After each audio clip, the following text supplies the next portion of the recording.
Hello everyone. अस्मी क्रिएशनमध्ये तुमचे स्वागत आहे. आज आपण ही सुंदर अशी दिसणारी छोटीशी पाईप क्लीनरची फुलं बनवायला घेतो आहे. अशा पद्धतीने तुम्ही याचा वापर करू शकतात किंवा तुम्ही बुके बनवायचा असेल तर त्यात देखील एखादी दांडी तुम्ही टाकू शकतात. यात तुम्ही मिक्स फुलं देखील वापरू शकतात. अगदी छोटी-छोटीशी ही फुलं मी बनवलेली आहेत. लांबून खूप सुंदर दिसतात आणि तुम्ही अशा वेगवेगळ्या प्रकारे तुम्ही बनवू शकतात. आता त्याच्यातलं मी तुम्हाला कसं बनवायचं ते शिकवते. त्यासाठी मी पाईप क्लीनर्स घेतलेले आहेत. तुम्ही वेगवेगळ्या कलरचे कलरफुल पाईप पाईप क्लीनर्स घेऊ शकतात. हे साधारणतः 30 सेंटीमीटर लांबीचे आहेत आणि जसं डायमीटर आहे 6 एम-एम.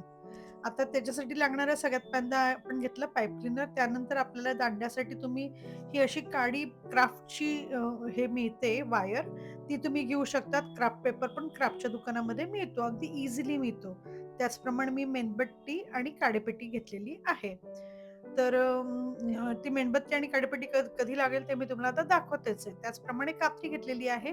मला पाईप क्लीनर कापायला मी कात्री घेतलेली आहे. हे सगळं साहित्य तुम्हाला क्राफ्टच्या दुकानामध्ये इझिली मिळेल. तर आता आपण सुरुवात करूया, की कसं बनवायचं आहे ते. तर सुरुवात करताना सगळ्यात पहिल्यांदा काय करायचं आहे, 1 ते 10-10 सेंटीमीटरला तुम्ही कट करा, म्हणजे 3 तुकडे करा एका पाईप क्लीनरचे किंवा अशा पद्धतीने फोल्ड करा आणि कट करा. तरी पण ते 10-10 सेंटीमीटरच होतील. थोडासा एखाद सेंटीमीटर इकडे-तिकडे झाला तरी चालणार आहे. ते फूल थोडंसं लहान होईल. त्याचप्रमाणे मी अजून एक दुसरं करते आहे. 2 मी करून घेते असेच कट ह्या पद्धतीने. दुसरा पण घेतला आणि दुसरा पण मी कट केला. तर मी येलोच घेतलाय. तर सेम अशाच पद्धतीने कट केलं तरी चालेल किंवा 10-10 सेंटीमीटरला कट केलं तरी चालेल स्केल घेऊन. तर तुम्ही तुमच्या सोयीने हे करून घ्या. तर हे झाल्यानंतर मी आता करताना काय करते आहे, हे जे घेतलेलं आहे मी, त्यातले एक मी घेते आणि तुम्हाला दाखवते छोटंसं फूल कसं करायचं. एक दांडा हे बघा, आता मी इथे 3 अन् 2, 5, 6 फुलं वापरली आहेत. तर हे 6 मला बास होणार आहे. तर मी मेणबत्ती लावून घेते आधी आणि मग फुलं पण करायला घेते.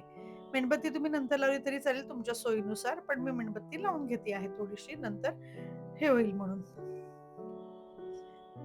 आता मी आता हे मी घेतलं आणि त्याच्यामध्ये मी बरोबर हे असं गोल गुंडाळायचं. आता हा दांडा मी मुद्दाम घेतला याला गोल हे करण्यासाठी आणि फक्त हे असं गोल गुंडाळायचंय बघा. काहीच करायचं नाहीये.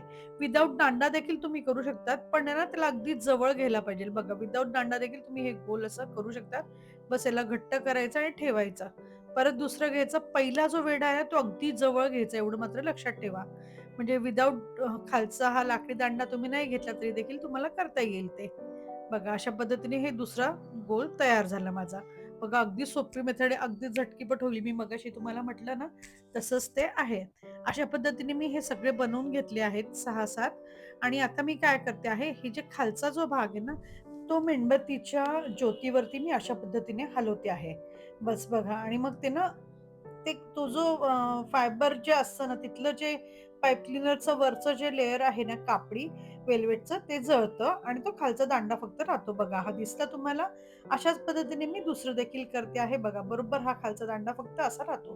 हे बघा हे असे मी सगळं करून घेतलं आहे आणि ते तुम्हाला लक्षात येईल, की अगदी 1 मिनिटात होतो त्याला फार काही लागत नाही. फक्त काळजीपूर्वक करा.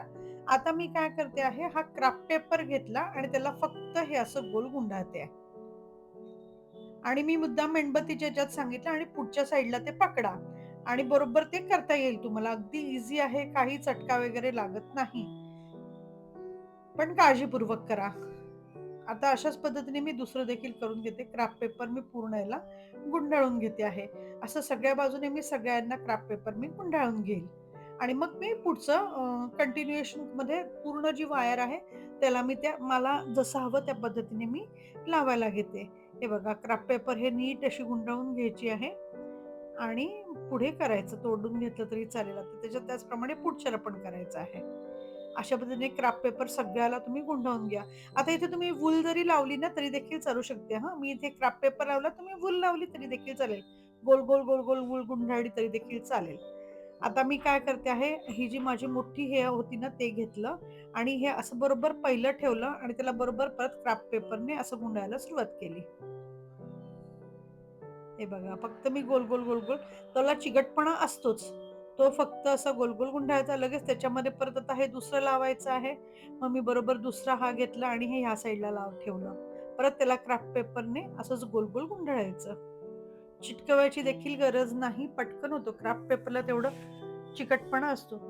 मग तिसरं घ्यायचं. आता तुम्ही ते क्रॉसमध्ये लावा, एका लाईनमध्ये लावा. ते तुम्ही तुमच्या सोयीनुसार 5 घ्या, 7 घ्या. तुम्ही तुमच्या सोयीनुसार ते लावू शकतात. म्हणजे जवळ, लांब असं तुम्ही ते करू शकतात, की किती लांबीला घ्यायचं आहे किंवा जवळ घ्यायचंय, हे तुम्ही अगदी करू शकतात. तुम्हाला हवं तसं. हे तुम्ही करायचं आहे, की तुमचं तयार झालेली आहे. बघा एक एक तुम्हाला मी हा दांडा बनवून दाखवला आहे. आता याच पद्धतीने तुम्ही वेगवेगळे कलरफुल तुम्ही करू शकतात. जे मी तुम्हाला करून दाखवलेत ते, तसे तुम्ही वेगवेगळे कलरफुल एक मी तुम्हाला बनवून दाखवला, तुम्ही हे बनवू शकतात आरामात. आणि त्यानंतर हे असं थोडंसं स्ट्रेच करा. आधी गुंडाळताना नका करू, नंतर तुम्ही हे असं करून टाका, की झालं तयार तुमचं तयार. बघा किती पटकन होणार आहे, हेच मी तुम्हाला म्हटलं होतं. अगदी पटकन होणार आहे. अगदी बसलात तर अगदी 5 ते 10 मिनिटामध्ये तयार होतं हे. फक्त पाईप क्लीनर घेऊन यायचं आणि हे वेगवेगळ्या बुकेमध्ये लावायला किंवा याचाच बुके जरी केला ना, तरी पण खूप सुंदर दिसतं. फ्लॉवर पॉटमध्ये एक जरी ठेवलं ना, तरी पण छान दिसतं बघा. असं 1 लावलं, 2 लावले तरी देखील छान दिसतात किंवा मिक्स करून आपण टाकलं, तरी पण सुंदर दिसतात. आता हे तुम्ही नक्की करून बघा. आवडलं तर मला सांगा. Thank you so much for watching, supporting me. तुम्ही मला खूप असाच सपोर्ट करतात त्याबद्दल खूप खूप धन्यवाद. Thank you for सबस्क्रायबिंग my channel. Thank you so much.